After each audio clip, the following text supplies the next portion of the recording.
Hello, everyone, and welcome back to another fantastic episode of Warren Fit Panels. I'm joined by my lovely Fatal, equally partnered sidekick and respected confidant, Sarah. What up? Yep, we're living the dreams. It's been an interesting month. We got a whole slew of news from you, from Ray Fisher and his DC troubles to DC launching new books to the Snyder Cut to Marvel stuff. So I guess we should start into it. Let's talk about our favorite guy who does not leave us alone. Good old Joss Whedon. Oh, Joss Whedon. How we wish you would stop, and yet somehow your awfulness pervades into all things and everywhere. Uh, yep.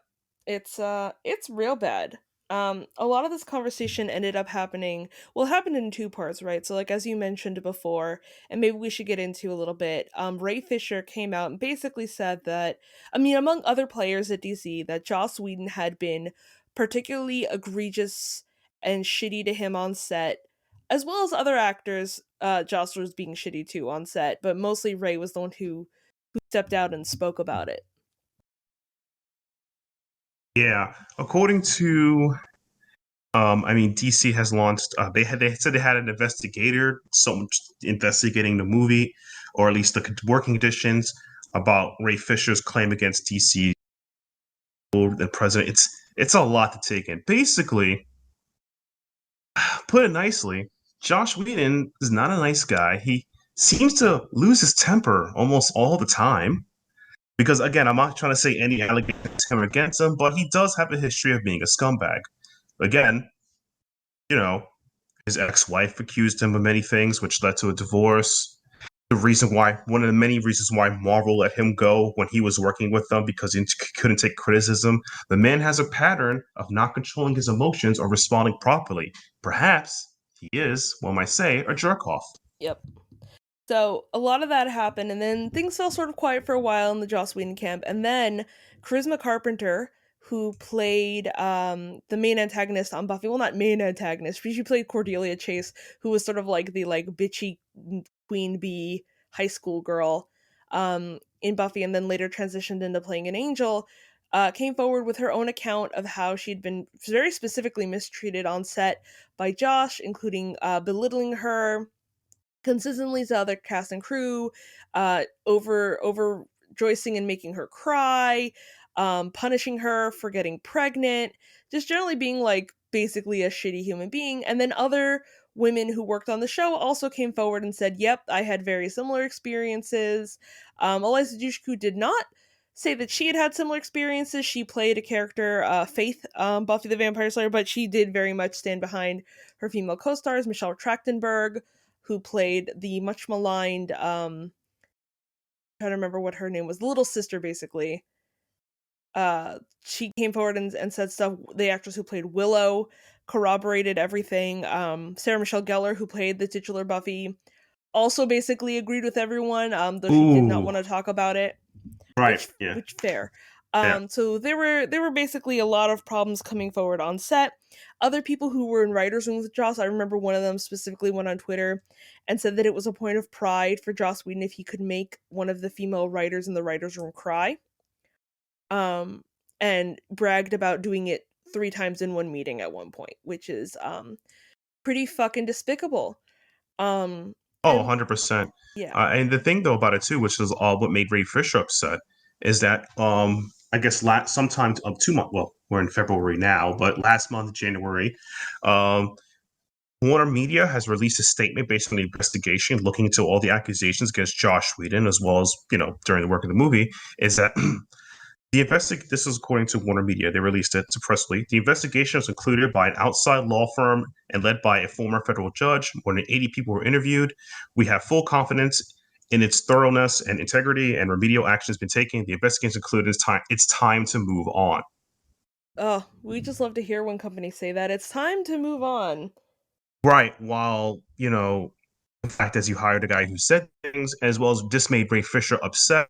Ray Fisher has openly stated that he will not work with Walter Hamada, who he believed, and probably is right, he's attempted to interfere with the Justice League investigation because, they had interactions with each other and they don't like each other as much. and because of that, he's been kind of written, well, soon to be written out the Flash movie, and it just seems like, yeah, it just seems Yeah. like this whole case is not going to go away. In my honest opinion, from Ray Fisher, from one brother to another, I feel like what he was hoping, and I believe this too, because we all believe this, that this whole Josh Whedon thing will get him actually punished for things he's been doing for over the years. It's not the fact that we're trying to cancel any crap like that. This man has a pattern of harming people, from his own TV show Buffy to his former, his former ex-wife, to his from people may say when he worked at Marvel, and now he's currently at the DC wheelhouse. This man has a reputation and a pattern of doing bad things. It is possible that he is a jerk off. Therefore, we should punish him and get rid of him. But no, this investigation is like, oh, nothing. We should just move on. Yeah. Bro, this guy wronged me. That's all you're gonna say to me? Right. And there's a difference between, like, obviously between, so I've seen this discussion before where it's like, oh, he's just a difficult director. Directors are often very demanding. They have a lot on their plate. I'm like, this is true. No one is saying that being a director is an easy job. However, if this were a thing that were incredibly common with directors, we'd be hearing about this shit all the time. Yeah. All the time. And we just don't. Like, this behavior is toxic. It's not professional. And if you honestly believe that you can't make a good movie without having a shitty director, then you basically overlook all of these really great directors who respect their actors, who work hard to make sure their actors are comfortable and safe, that their crew is being respected, that safety, and no one's saying that, like, making a project like a film is easy, and there are bound to be spats on set. But the important thing is that, like, the person feels like it's about the work and not about them as a person or their choices off of set, right? Like, to me, the most egregious thing is where he began to, like, mock her and belittle her for getting pregnant, Yeah. which is like whatever. Like, there was a thing with a tattoo where, like, she had a tattoo and he was like, oh, it's a pain to cover up, which, first of all, they cover up tattoos all the fucking time on people. Like, don't give me that shit. Oh yeah, even back in the day, we had like whatever. And the I mean, worst part about it, yeah. oh, not to cut you off, is that I actually, because I'm live action guys. I looked up one of the actors who joined Buffy later, Amber Benson, and she confirmed Carpenter to a T. And this is her exact quote: "Buffy was a toxic environment, and it starts from the top." Who was on top of that show, guys? Josh Whedon. Yep. Yeah, Amber Benson played Willow, and yeah, she's been very vocal, which has been really, really great. It's just and again, like, at the end of the day, it's like, if you, like, for example, if the only way an artist could make great dog art was to beat the shit out of the dogs that they were taking photos or painting pictures of, is that art really worth it? Yeah, Like, it's yeah, and that's the thing about it too. It's like, are you willing to sacrifice another human being's sanity or their own, if you believe their rights, if their rights and etc. for yeah, art? Is it worth it? And is that art at that point? Because yeah, you create out of someone suffering, and yeah, not like disagreement, intentionally harming somebody for yeah. no reason. I Just for, personally, yeah, yeah, I personally don't like to think of it as like, and people are like, oh, it's cancel culture, it's cancel culture. I'm like, maybe no, what we're doing is that we're just ensuring that people who are shitty don't get rewarded, and we make room for people who are respectful, who are thoughtful. I've never heard bad shit about fucking Christopher Nolan. I've never heard bad shit about Steven no. Spielberg. I've never heard bad shit about, I'm trying to think of other directors that I, like, can pull Oh, off the top. Dear Eternal. Sorry, Who? badly about him. Oh, yeah, I'm horrible with Oh, names. Guillermo del Toro. Yeah, I've never Taro, heard yeah, that's all. No, never anything heard about, yeah, bad shit exactly. about him. Rob Zombie apparently is a delight to work with. Like, there are plenty of directors who, and these are all white men. Like, there are plenty of directors who are lovely people to work with, and, like, sure, maybe they are demanding, and maybe you have spats, and maybe you don't like to work with them, but, like, that there's a big difference between that and between harassment and bullying and just generally being a shitty, creepy dude. Like, Michelle Trachtenberg literally wrote that, like, she wasn't allowed to be in a room alone with Joss Whedon, and that in and of itself Yeah, is a disturbing statement that had to be made. So, I'm just saying, like, let's not think of it as canceling Joss Whedon. You can still watch Firefly, you can still watch Buffy, you can still enjoy all of that. No one is trying to take that away from you. All I'm saying is maybe we can make room for directors, and they can be any fucking director. I'm not here to oh, you just want to know how to waste so that a woman can do it. right. I'm like, no, anybody is fine who is respectful and treats their actors and actresses and cast and crew of all levels with respect and dignity. True. And the thing to me is like, that meme from, I forgot his name. I forgot his name. Aaron Paul from Breaking Bad. I forget his name, but he can't get away with this. That's how I feel about Josh Whedon, because it's like he has, in my opinion, a person toxicity is a pattern or behavior that happens over and over again. This guy has a pattern of doing this from when he was working on Buffy and Angel to Marvel, because he couldn't take criticism, he lashed out at everybody, Yeah. and now he's at DC doing it. So regardless if you think cancel whatever, this man has a pattern of being a horrible person all the time. Perhaps you should take consideration if you hire somebody. I mean, it's really funny that like there was that time like in the Ultron, like post Ultron, where everyone was like, "Yeah, like so and so says they're gonna walk away, and this other actor says they're gonna walk away," and all of a sudden, like all these actors were threatening to like leave their roles, even though they're making like an ass ton of money. And then they're like, and then Joss Whedon got fired, and then all of a sudden, all of that chat of people leaving went away. No, And it was 100%. Yeah, like, exactly. and then the Russo brothers came in, and then everyone was like, "This is great!" Like, yeah, you don't hear shit about the Russo brothers. Like, they're just having a good. I mean, you don't even hear shit about Zack Snyder. Like, I don't think Zack Snyder's a particularly great director, and you No, can no, fight me yeah. on that. But like, he seems like a decent, kind human being who gives a shit about the people who work on his movies, and that is all we want. That is all we want. All Exactly. Like, and that to me is like, yeah, I how to put this? Like this idea, and this is just being, it's a little off topic. I don't think cruelty is the equivalent of genius or creativity. Being cruel is just being cruel. It doesn't mean you're smarter or better than anybody else. Just let you know that, people. Just one of my beliefs. yeah. Little me spreading out there, because I hate that. It's like, oh well, that's how artists are. They're cruel. They're creative. Harming somebody be creative isn't creative. I just want you to know that. Yeah, it's just shitty. Like, it's just you don't get to excuse bad behavior because you are an artiste. That's just a dick move. Yeah. Don't do that. Apparently Ray Fisher will not be seen in the Flash movie. I think Nope. he's written out because he has beef with Warner Media. So I don't know if he'll be working with that company anytime soon. I wish him all the best, and I feel bad he had a horrible experience, and potentially, he lost his job at Warner. He's not out of the industry, people. That he lost a job at Warner because they refused to believe him and his critiques of a guy who they valued more than him. Hey, Which sounds maybe he can get cast in Black Panther too. Maybe he can go to Marvel. Oh, that would be the greatest thing ever. If possible, like, yo, just to like peace out something, that'd be great. Yeah. But honestly though, I wish the best for his career. I feel bad this happened to him, and I really hope that he can move his career on forward from this, and I mean move forward to a better direction, not just forget this ever happened, because this is not an experience I want anyone to go through. I mean, the fact that we discussed this earlier, Josh Whedon was doing this since Buffy. Buffy's from the '90s, bro. Yeah. That's like. And we're in 2021. So that's like, oh God, 10, 20 plus years? He's doing this for 20 plus years and no one said anything? Like, come on, patterns, man, patterns. True. Speaking of Joss Whedon, the movie that he was working on, we will be getting the much awaited Snyder Cut. Will be hitting HBO Max on March 18th. It's going to be 4 very long hours. I've heard rumors that like the ending is 4 going hours.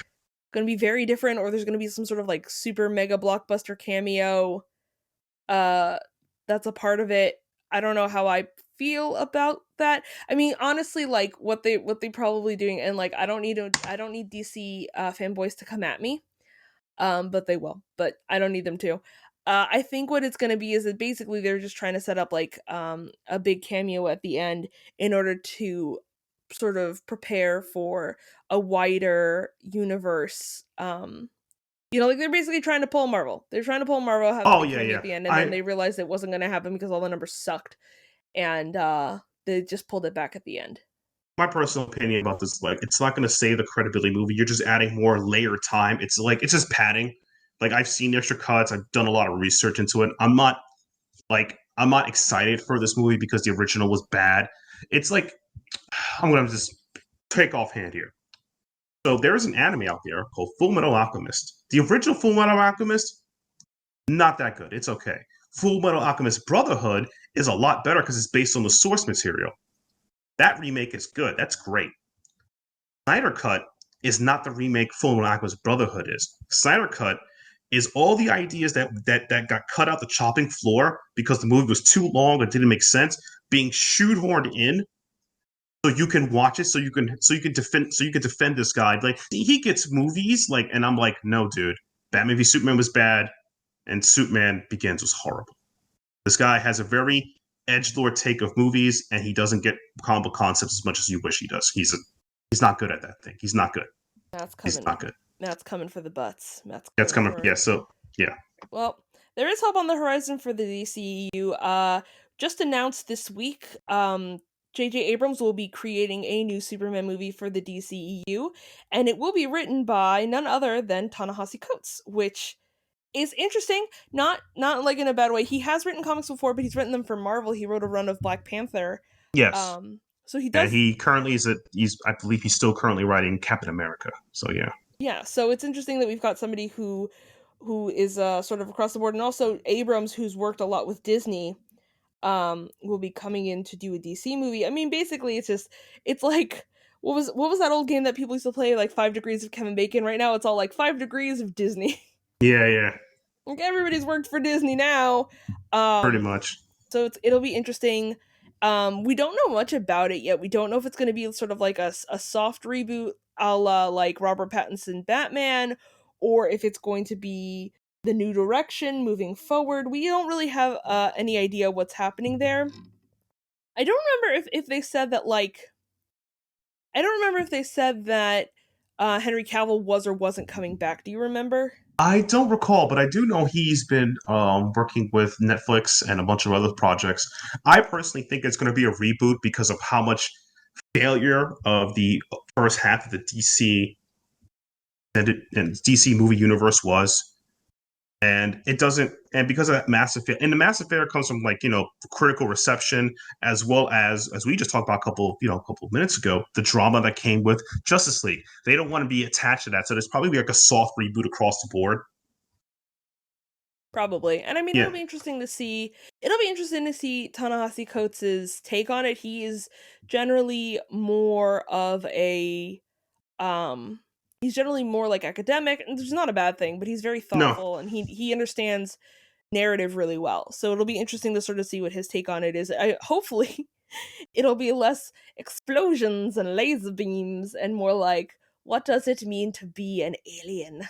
Yeah, I kind of also hope they bring back the theme that I hated about Snyder Superman, is that Superman is, I know he's a Boy Scouts good person, but he's supposed to represent that. He's supposed to be the opposite of Batman. He's hopeful, he's a good person, he believes it, even confronted by conflict, dark thoughts. He still has that hope for humanity because he's an allegory to Jesus, so he should be a good person. I don't like the idea of turning back inside Superman into this gritty overlord edge thing.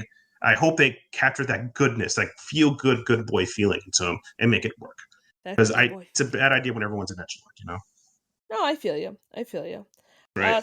Speaking of not knowing who they cast for Superman, we also got news this week, or this week, last week. Yeah. We got news that they have cast Supergirl for the DCU for the Flash film.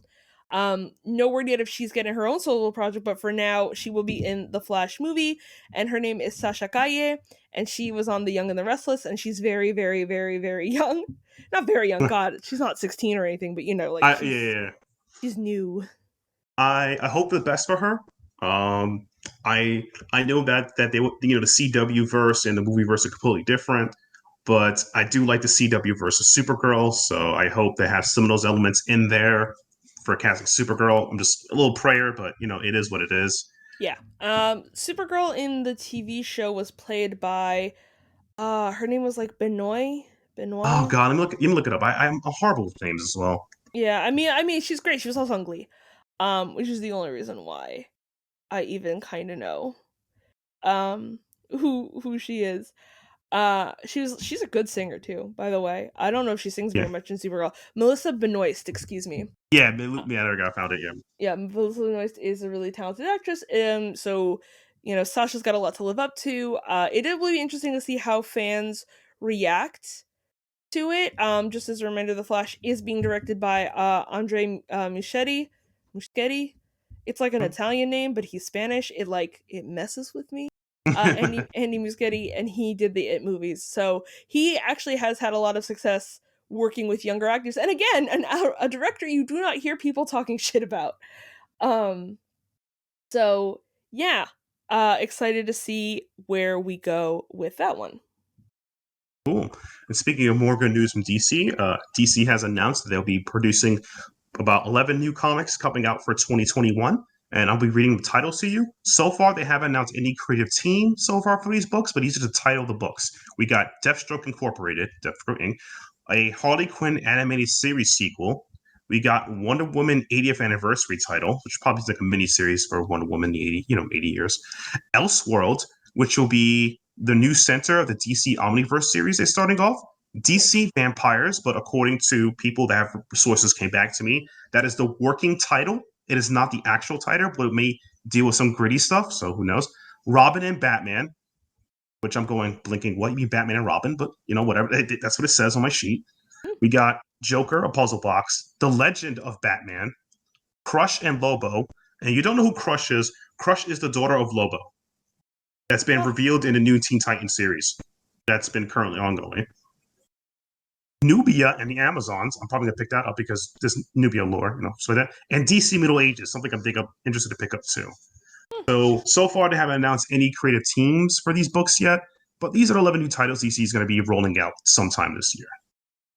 Sounds like a good mix of titles. I mean, of course, a lot of Batman, but Yeah, you can't get Bat fatigue. If you need Batman, he's the moneymaker. Sure. But I'm hoping for this is a tangent that they, with these new titles coming in, they will slowly cancel or fade out some of their other books. And my opinion of DC and Marvel in the comic book space is that it's a bit oversaturated. There's maybe too many books out there. Maybe less is more right now due to how the world's situated and how, if you have less books, there's more chance of focus on quality, such as, I hate to live in a world where Nubia and the Amazons has to be canceled because it costs too much, or because they can't focus on it because they want to make more Batman books or make more or focus on the mainline Wonder Woman book, something like that. So things like that will break my heart. Yeah. Well, I mean, there really isn't much that we can do about that, unfortunately. No. That's what I'm hoping. This is my personal little hope, is that DC will plan on limiting the amount of books that's in the market and print less so they can focus more on quality, because I think that's more important in the current comic book industry than having more and more books in the market. I mean, it works for the indies, so it should work in the mainstream. That's just my take. I mean, we certainly hope so, right? Yeah. And things we could also hope for is I think we know that. I believe next week is the final episode for WandaVision, I believe. Am I Oh right? man. Yes, at the time of recording, episode 8 has just come out. Everyone has all the feels. Matt, have you been watching it? I have it, but on my own dime because of work reasons. But I really am in love with this show. It makes me feel good how much they got of both these characters, Wanda and the Vision, to a T by using elements of Tom King Visions, which please read that comic book out. A lot of House of M and alternate reality stuff that was prominent in Scarlet Witch from the late 90s from Civil War. And I like how, because both these characters do not have a complete history in Marvel, because they just use her on side characters, they didn't mash all the elements together and make this really interesting, jank, but concrete story. It's really good. It makes me like, oh man, I love creativity. No, it's really good. We've been covering it on To the Spoilcast, so if you should come listen to me wax poetic about it for a while.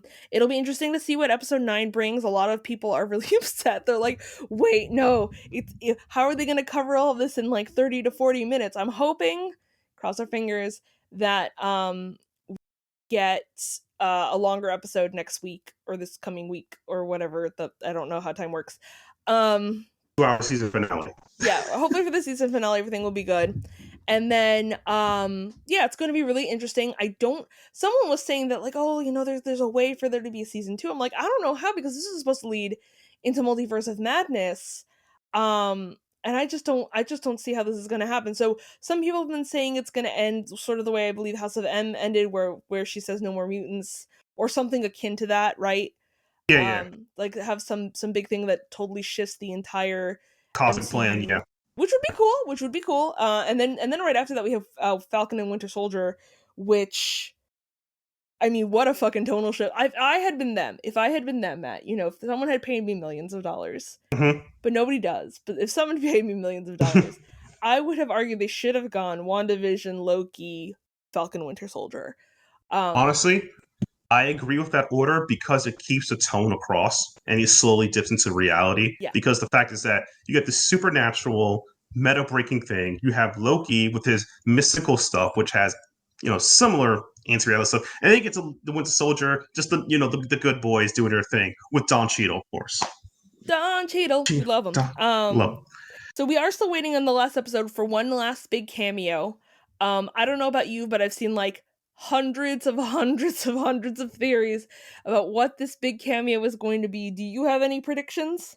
My running joke is that the cameo is going to be Gwenpool Squirrel. That's always my running joke. But no, I don't have any ideas. I've actually heard some people predict that it will be the OG Captain Marvel, the man Captain Marvel. I'm like, nah. But some people predicted that it'll be the Silver Surfer. I think it'll be pretty cool. I'm a Silver Surfer buff. Yep, I've seen a lot of things, everything from like Doctor Strange to like obviously because it connects to Spider-Man to just like a actual Captain Marvel, Brie Larson version. I kind of hope, and I saw this theory and I like am so enamored with it. I don't think it's a thing, but if it was, oh my god, I would be so happy. Somebody said, what if the big cameo was Dick Van Dyke? And I'd be like, that would be amazing. That'd be the kiss. That'd be like, you guys get it.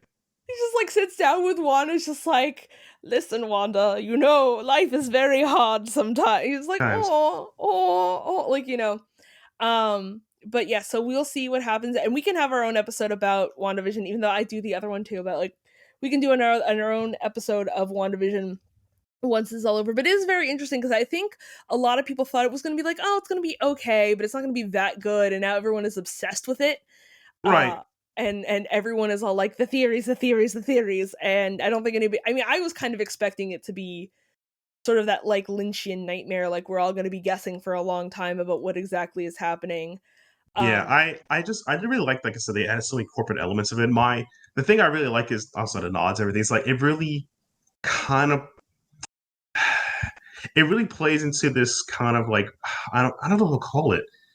It's the suspenseful horror, like Idris horror, that type of stuff. Like I can't tell what's Dark Suburbia. Dark Suburbia. There we go. It plays in that so well that I'm like, is this supposed to be a horror show, or I'm just creeped out what's going on? This is so good. Please, a little bit of both, I think. Yeah, please, guys, please. If this is a season finale, you have a second season, but not the series finale, right? Right. Make this hype train go on longer, but yeah, please. The hype train for Elizabeth Olsen and Paul Bettany like fucking knocked it out of the park. Like they just did so good. And I mean, Catherine Hahn, excellent. Kat Dennings is Darcy Lewis, my new fave. I love her. Jimmy Woo, who's played by Randall Park, just like amazing. Monica, who's I unfortunately don't know the name of that actress, but I could look that up actually. Hold on. She did an incredible job. The guy who plays Hayward, incredible. Like everybody's doing such a good job. I'm so proud of them. I love them so much. I just love this show. I didn't expect to fall in love with it. Teyona Paris. So great. Love her. She's doing great. Very excited. We'll talk about it more once it's over, and we will like very clearly denote spoilers so that y'all who are waiting for the final episode to air before you binge it all, which honestly, not a bad strategy. Yeah. Like if I had done that, I wish I had done that from the beginning, but also then I couldn't podcast about it, so Basically. Also something that I actually think too is that team who created WandaVisions, and I do know that with the weirdness they've been doing that show is like there's tons of Marvel characters who could get that same type of appreciation work well. Are you aware of the character Moon Knight? Yeah, he's in the show. Okay, use that same ideology but apply it to Moon Knight because Moon Knight's just as weird. He's this weird, adventuring, schizophrenic guy who was a cab driver. He was an actor. He was a vampire hunter. He hunts werewolves. He goes against Egyptian gods in reality. He hears voices. He interacts with the mystic. If you apply all that cool stuff, weirdness and cool stuff, that apply it to Moon Knight could be successful. Hire that team and put on Moon Knight because they get it. I think, because I always thought, man, Moon Knight could never be mainstream. No one can really capture that weirdness watching WandaVision. It's possible, boys. We have technology. We have the technology. For some reason, every time I think Moon Knight, and like this is a little bit of a deep cut, for Sailor Moon fans. I always think of that one guy from the alternate tuxedo mask. You know, doesn't know? Do you never watch Sailor Moon? Uh, uh, yeah, yeah, I watched Sailor Moon. Wait, are we talking? Wait, we're talking about the dub, like the Japanese. Because I seen the horrible English dub as a child. I mean, we all seen the horrible. Yeah, he was called Moonlight Knight, whatever the fuck. Yeah. And he was white, and he had his face covered. And it was every time I hear Moon Knight, I think of him, and I'm just like, that's not the same thing. But my brain goes, no, shut up. It is. It's the same. Just be obsessed with this. And I'm like, all right. Um. So speaking of things that we've all been obsessing over, the next and potentially last installment of the Spider-Man movie has been on a lot of people's minds, at least the MCU version. And there were a couple of false spoilers for those of you who've been keeping up with Tom Holland, aka Spoiler Man. There have been a couple of them that have come out. Nobody was really sure which one was correct, but finally this week we got confirmation that the final Spider-Man title is going to be Spider-Man No Way Home, which is a loaded title, if you ask me. No? So I'm still scratching my chin on that. Is this another Tom Holland spoiler? No. This has been confirmed by Okay. by Marvel. No worries. Though, it was interesting because while we did get the title, he had an interview with Jimmy Fallon, and Jimmy Fallon asked, what about those rumors that Tobey Maguire and Andrew Garfield be coming back as the other Spider-Man from a different universe? And he's like, nah, man, like, I've read the whole script, like, I was on set, like, I never saw them, I never interacted with them, like, I'm telling you, I'm Spider-Man, and like, it didn't happen. And I'm like, either Tom Holland is finally lost like the spoilerness, and like it's not happening, or it really isn't happening, and it sucks because we are getting Alfred Molina, who played Doc Ock in the Tobey Maguire movies, and Jamie Foxx, who played Electro in the Andrew Garfield movies. So it would have made sense for those two to be there. But yeah. Or perhaps that's a spoiler itself. Yeah, he's gone spoilerception on us. He could, he could. It would be beautiful. And it was super funny because it was him, Jacob Batalon, who plays his best friend, and Zendaya, who plays the love interest MJ. So the three fake ones were Spider-Man Phone Home, Spider-Man Home Wrecker, and Spider-Man Home Slice, which I thought was just amazing. Like, I want Spider-Man Home Slice. I thought that was great. But yes, we finally so basically, like, that title to me screams that I mean, obviously Doctor Strange is also going to be in it, so it's going to be some multiverse bullshit. Does this mean that Spider-Man is going to get pulled from the universe? Like, is he going to forced? Is that basically my question? Is are they sunsetting Tom Holland Spider-Man as they're working out a new deal with Sony? Because again, right now the deal with Sony is that they have the rights to make a joint Spider-Man feature for one more film, and this is the film that they're doing it for. Is this their way of sunsetting Tom Holland? That would make me super upset they do that. I mean, I understand the movie business and the license thing, but at the same time, I can't really see a world where you don't have Tom Holland involved in Marvel in what's capacity, Yeah. No, it's true. It would really suck. But yeah, I'm wondering if that's what they're doing, or because it is a little bit up in the air, isn't it? Because we don't really know if we're gonna have another big team up movie with everybody, like a la the Avengers. Yeah. And the sad part is like I kind of want that again. I kind of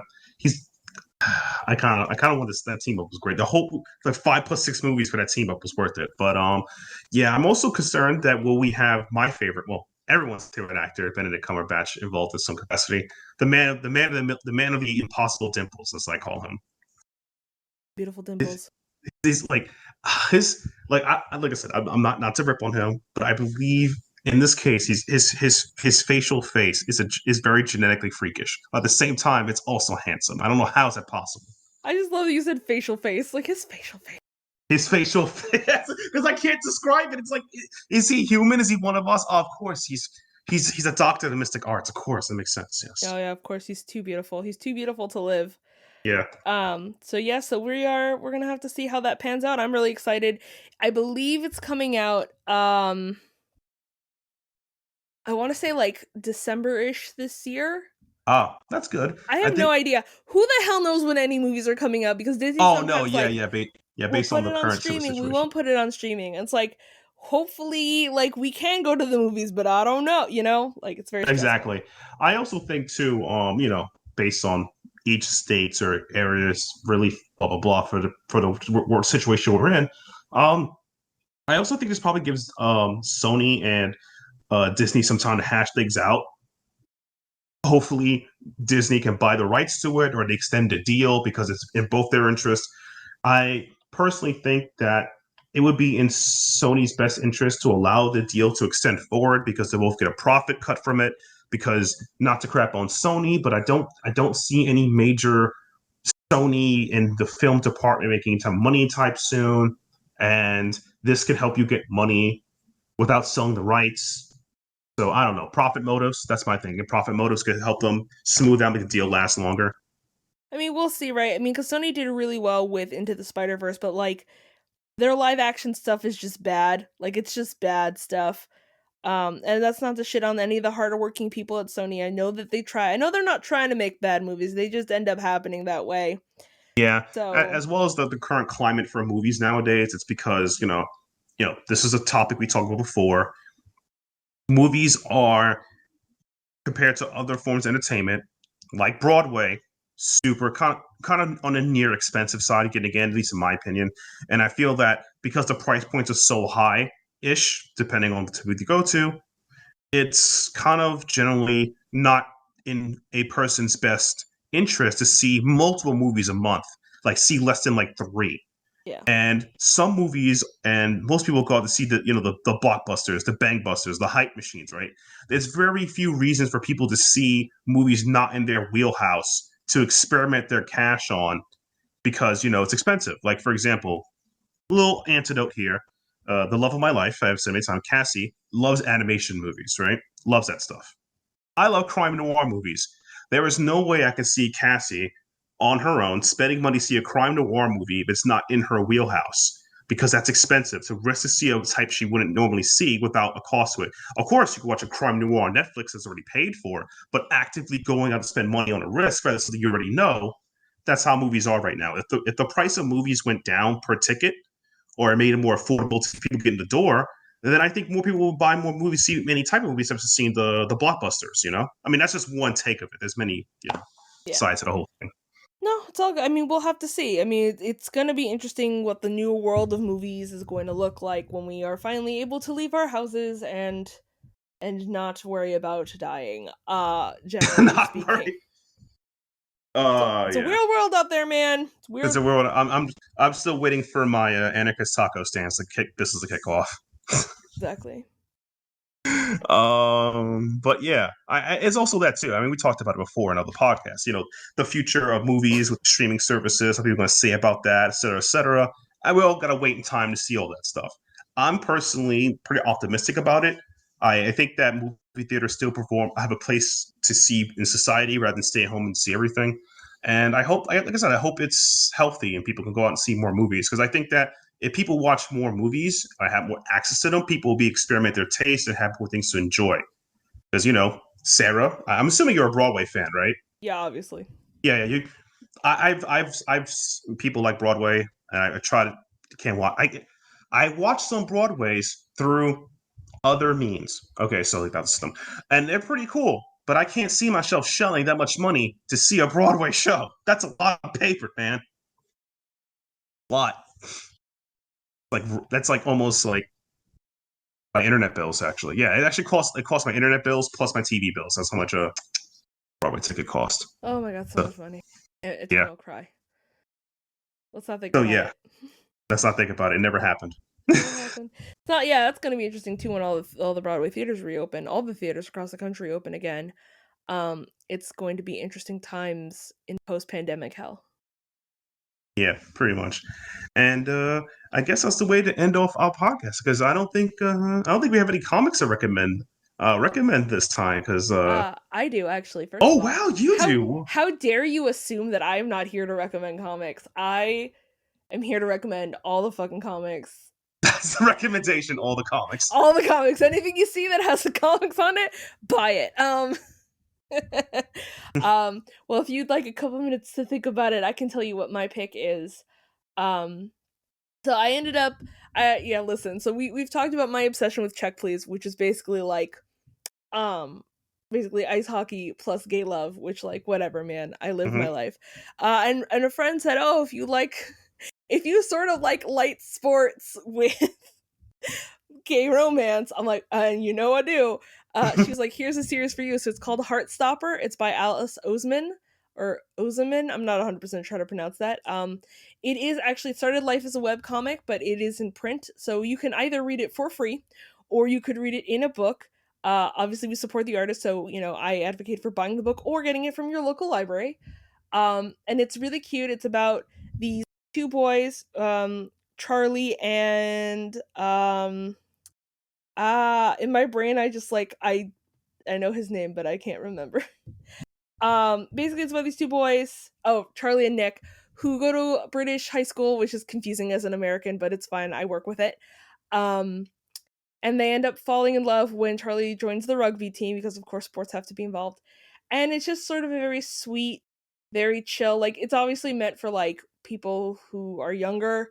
But that's never stopped me from reading stuff anyway, so you can't stop me. And it's just very sweet and kind. It also deals with topics such as like homophobia and coming out to your parents, OCD and eating disorders, homophobia in schools and dealing with bullying.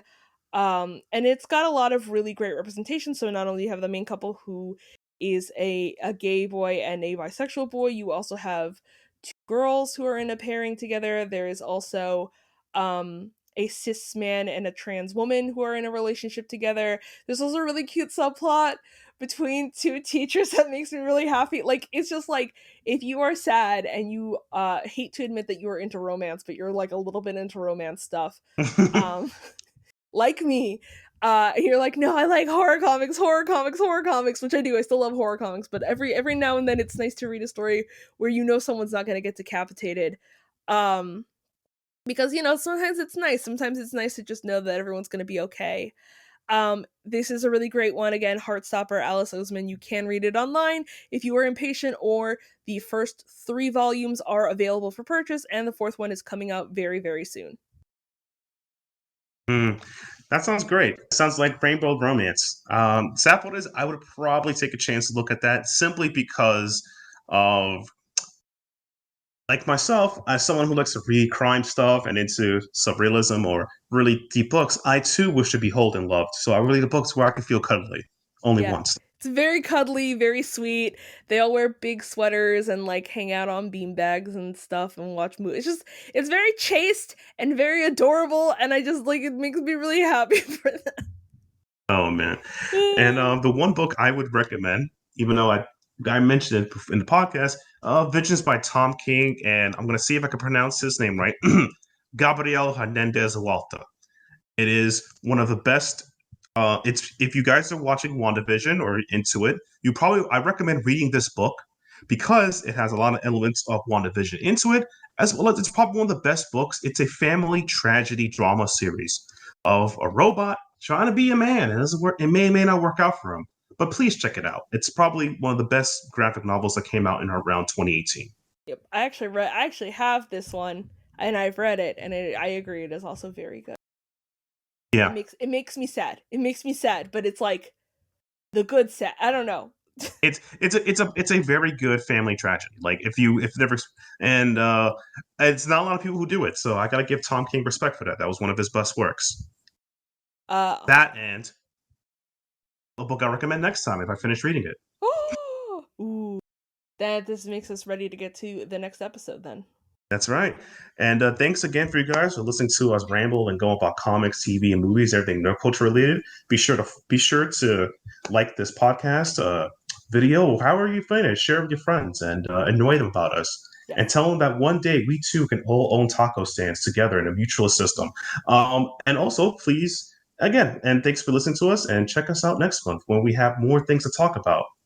Hopefully, not Josh Whedon. I'm tired Hopefully, of talking about him. no more Whedon. We're good. We can weed out the Whedon. Yeah, weed out the Whedon. Jeez, God, that it's little tangent.